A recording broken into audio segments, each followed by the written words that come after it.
area into the Jewish section to form Israel, and white into the Palestinian green section here.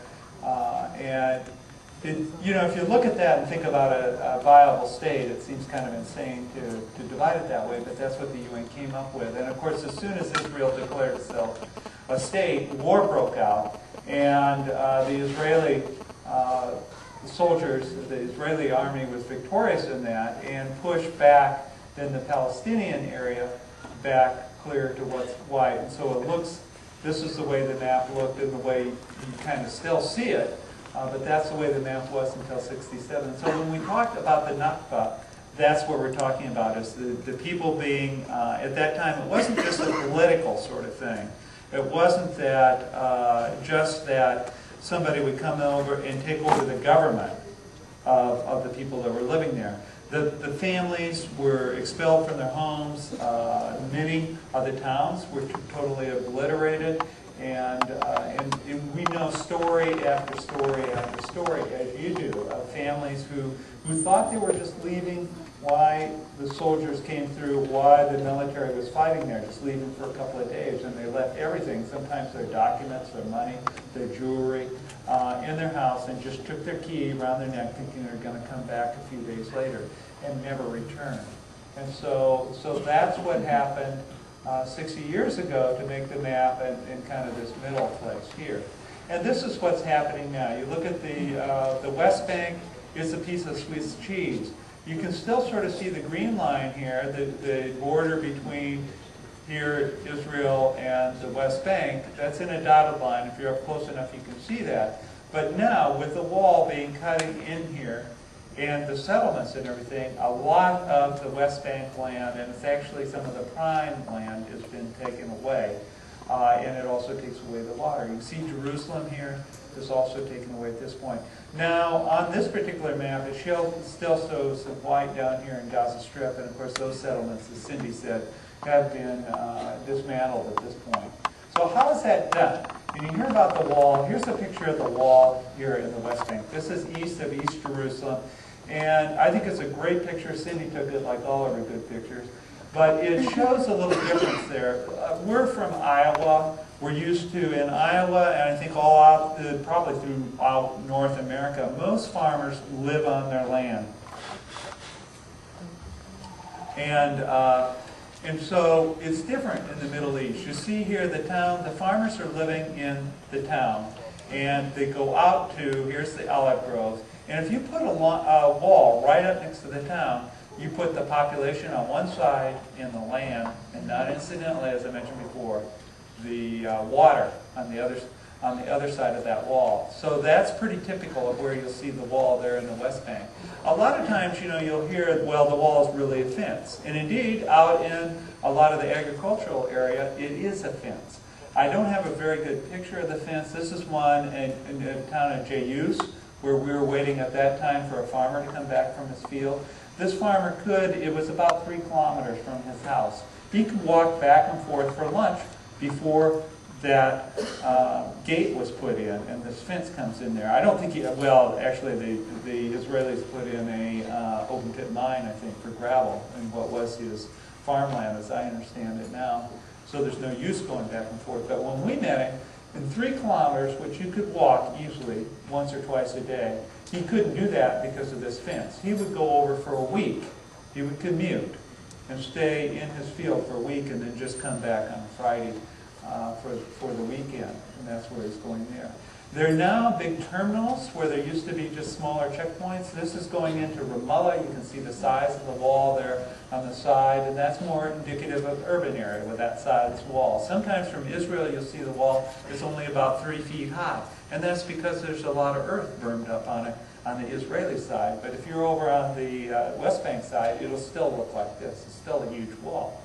Here's a picture of that terminal and how you have to walk through that. If you're inside, often you'll see, sometimes you don't see, but they're there, an Israeli soldier armed looking down on the whole event. You'll go through this sort of turnstile to get in there, and it's a much arduous task than getting on an airplane here in the United States.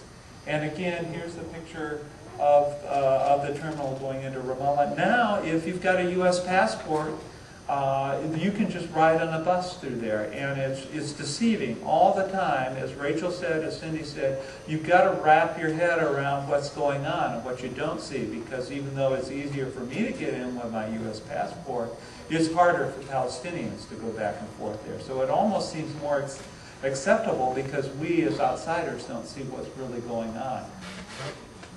Here's the terminal as it was in, let's see, that would be in January of 2006. And I'm walking in there going into Gaza in Erez. And the reason I show this picture, I didn't used to show it, but it finally dawned on me. Gaza is a community of 1.5 million people. And here I'm going in on the only way in and out. And I think I was in Berkeley when I was looking at this picture and said, whoa, that says a lot. It's as if, and I don't know the exact population, but it's kind of like standing on the Bay Bridge at 4 o'clock in the afternoon and talking on your cell phone. You know, imagine 1.5 million people, and you're where the only way in and out is, and you can take that picture at 4:30 in the afternoon, and that's pretty typical of the 4 times going in and out that we've gone through that terminal. Nobody there. Here's a picture of the Nasrallah home, and I'll go up quick to it. You can see it looks like it's got freckles or something. Those are bullet holes. And Rachel wrote that those this house is duplex. These downstairs rooms, that was where the children lived, and that was their bedroom in there. And the Israelis would come past, the soldiers would come past in an armored personnel carrier or a tank, and they'd shoot into this home. Now, I'm an old Vietnam vet.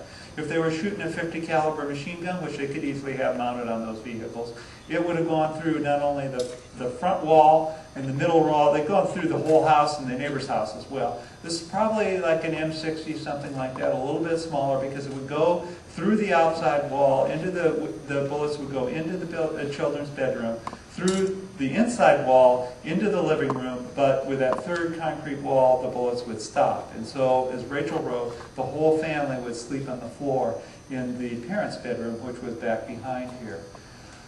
This is what, right outside their house, when we were there in the fall of 2003, this is what the view was right outside the house. Now you can see, but it's incredibly hard to see, an armored personnel carrier. You can tell the difference between an APC and a tank because the tanks have the big cannons sticking out there. That APC had actually trapped Cindy and I and a number of Palestinians inside the home while there was a bulldozer coming at the home, just like there was on Rachel's day. Now, the Israeli military knew we were there. We called. That's the only thing that we ever integrated and worked with the Israeli military while we were visiting this house. The Israeli military knew that we were visiting that family to see where Rachel was killed, and they still threatened us in that fashion. Now, the difference between me and Rachel, the Palestinians, the ISM that would have been there, I had the telephone number not only of a whole pile of people in the U.S. Embassy, but I also had a telephone number of some people in the Israeli military. And I tried the embassy, nobody answered. I tried then the Captain Levy with the IDF, and he called and asked what was going on. And he got them to back off, so that's where they were at that time. And this was little Iman. She's the youngest child of the older Nasrallah brothers. There are 2 brothers living in that house. She was about 6 in that picture. That family, as you can imagine, out there isolated, their homes around her home was destroyed. There really nobody going back and forth, people shooting into it at night. It's not like the kids can have their friends over to play.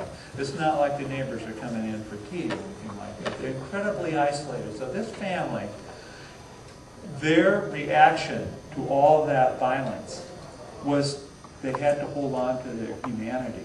And I think they actually called a psychologist who gave them the suggestion of, why don't you try to raise rabbits? You need something loving. That's what they did. They went out and bought 3 rabbits. By the time we got there, they had 30 rabbits. They're just pets. And it was also, they would have something like little